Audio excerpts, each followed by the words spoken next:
Kita tidak mau casing. Agama Kristen, gereja HKBP.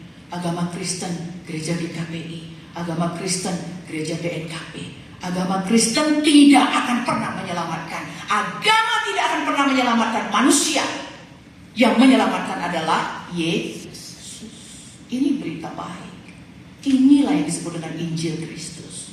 Inilah yang Tuhan ingin katakan kepada Yeremia. Jadi yang pertama sekali, Tuhan itu Bapa kita. Kita ini tanah liat, dan Engkaulah yang membentuk kami, dan kami sekalian adalah buatan tangan Allah. Itu kata Yesaya 64 ayat yang ke-8. God is the one that created us. Karena itu sampai detik ini Tuhan punya kuasa untuk manusia. Kita tidak berkuasa. Padahal panjang kali rencana kita ya. Anakku nanti besar harus jadi ini, kuliahkan dia ke luar negeri. Nanti aku gaji ke-7 sudah bisa beli rumah. Nanti aku beli mobil. Nanti aku semua yang cantik-cantik untuk kita bisa rencanakan. Tapi dalam waktu 1 detik ini semua bisa hancur. Again, our life, hidup kita hanya ada di dalam tangan Tuhan. Jadi hati-hati kita hidup di dunia ini. Kemudian Allah berkata, masakan aku tidak dapat bertindak kepada kamu seperti tukang periuk? Aku bisa. Itu sudah kulakukan dengan si Saulus. Ketika Saulus bertemu dengan Yesus, dia dirubah menjadi bagus. Sama halnya dengan kita. Ketika kita dengar berita Injil, ketika kita dengar Yesus mati di kayu salib untuk kita, dikubur dan bangkit kembali, dan aku percaya.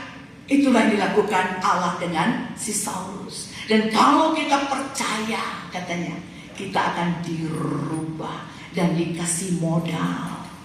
Modal pertama apa? Di buku Efesus 1 ayat 13. Bahwa ketika kita percaya kepada Injil Kristus, Kristus mati di kayu salib untuk hidupku, sehingga aku diampuni dosaku, sehingga waktu aku mati nanti, aku akan ke surga.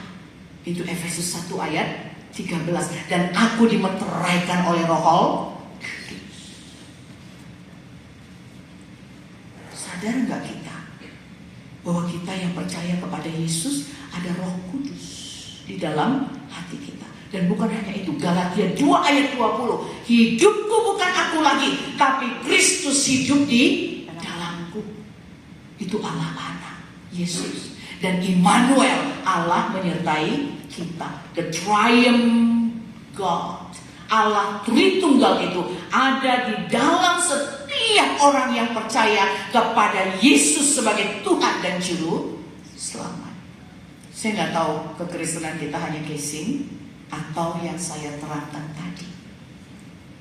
Casing contohnya begini. Dia agama Kristen, dia rajin ke gereja, dia sudah mengikuti Guru Malua, dia sudah di CD, dia juga udah ikut perjamuan kudus. Tapi waktu dia punya masalah besar sekali, dia mulai mengunjungi dukun. Nah itu casing lagi.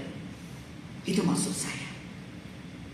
Apakah ada di antara kita yang masih pegang puasa-puasa kegelapan? You are only casing as Christian. Aku akan memberikan malapetaka. Jelas, itu kata Yeremia. Aku akan memberikan malapetaka yang sok-sokan pakai nama Kristen, tetapi dia menduakan Allah. You are only casing. Sekarang cek dulu diri kita. Am I a casing Christian? Aku tahu Yesus tidak sama dengan aku percaya Yesus. Saulus tahu Yesus, tapi dia bawa surat jalan dari gubernur, bunuh semua orang yang percaya kepada Yesus. Saulus knows Jesus, tapi tidak percaya Yesus. Akhirnya dia bertemu dengan Yesus, dia dengar berita Injil. Akhirnya dia tahu Yesus dan percaya Yesus. It's only 15 centimeters. Tapi tahu Yesus, you are only casing Christian. Ketika kau percaya Yesus, keberuntungan menjadi milikmu. Itu kan